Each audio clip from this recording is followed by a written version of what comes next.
Okay, so 9th standard students, a very warm welcome. And now we are going through the chapters of geography.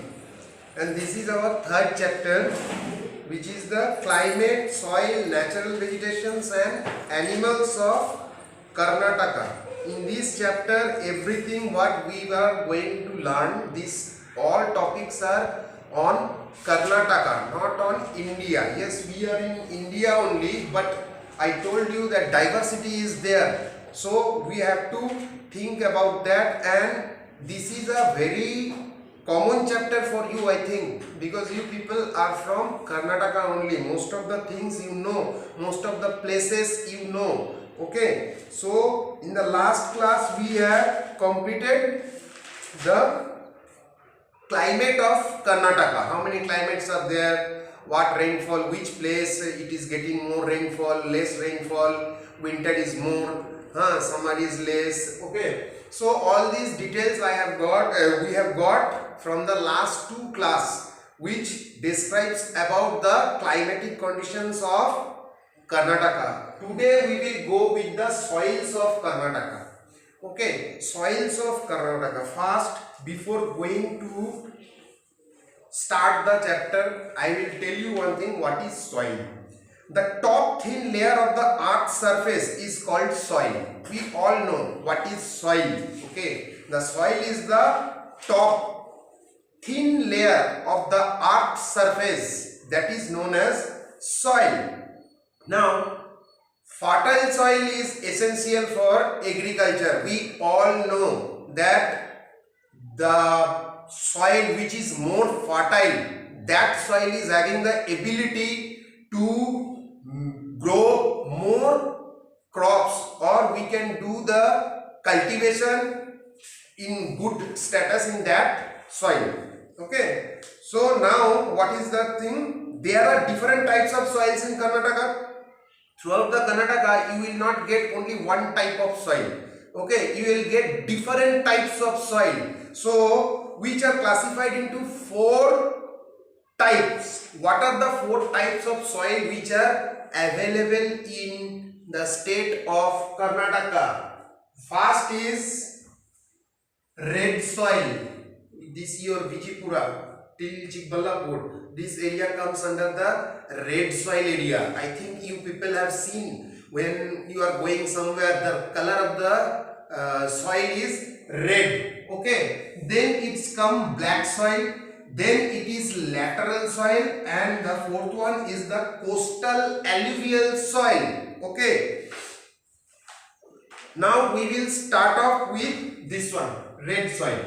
Okay, red soil, it is, the color is red, that's why red soil. Black soil, it is black. Okay, so this type of soil is found from the weathering of granite and gneiss. Okay, now I will tell you one thing. In the keywords also you will get. Okay, you may be thinking that what is this weathering? Okay, it is the breakdown or dissolving of rocks and minerals. Dissolving or breakdown of rocks and minerals on earth's surface. On earth's surface, totally the earth is having a surface. Whenever something is getting broke down and it is getting mixed with the earth's surface, that thing is known as weathering. Okay, breaking and also mixing with the surface, that is known as weathering. Water, acid, salt, plants, animals, minerals are all the agents of weathering. Okay, how weathering? These type of things, they are there in the surface, they will get broke, they will mix with the soil, and it's some different types of, see, red oxide. Red oxide is mixed in this red soil, so it is red in color. Okay, so like that only. What is weathering? You please don't get confused. I have written in the notes. Okay, this type of soil is found from the weathering of granite. Granite is a mineral. Okay, and gneiss. Gneiss is also a mineral. You just memorize it. What is this? How it becomes? You don't have to. It happens due to the weathering. This red soil is formed due to the weathering of granite and gneiss. Okay, it contains iron oxide, and so it is red in color. Okay, iron oxide, it is a chemical or minerals, you can say, not chemical, it is a minerals which is red in color. People use for painting also. It is every time iron oxide is red in color. It is mixed with the soil, so it becomes, the color becomes red. It is reaching means not red oxide. This total red soil is rich in iron, lime and salt, but contains small amount of humus. Okay, this thing you can understand that it is rich in iron, lime and salt. Okay, these are the minerals which are present in red soil, but they contains small amount of humus. Humus also is what I am telling you, the organic component of soil. The organic component of soil formed from the decomposition of leaves and other part material by soil microorganism. Decomposition, all the leaves and all are there, no, it gets decomposed and it got mixed up with the soil, so it is not happening in this is known as humus, and humus is found in less quantity in red soil. It is light, thin layers, and it is not very fertile. This is not a that much fertile soil. Capacity for moisture retention is less. It can't capture the moisture for longer period. It is mostly found in South Karnataka. Ragi, jowar, bajra, millet, pulses, tobacco and groundnuts, which are rain-fed crops, can be grown in this soil, which are rain-fed soil, rain-fed crop. Rain-fed crop is a type of farming that relies on rainfall for water. Okay, for water they have to rely on the rainfall. They are known as rain-fed crop. Areas with irrigation facility. Irrigation means artificial application of water to some place. Areas with irrigation facilities can grow paddy, sugarcane, potato, vegetables, banana, coconut, etc. Okay, these are the things which I don't have to describe you.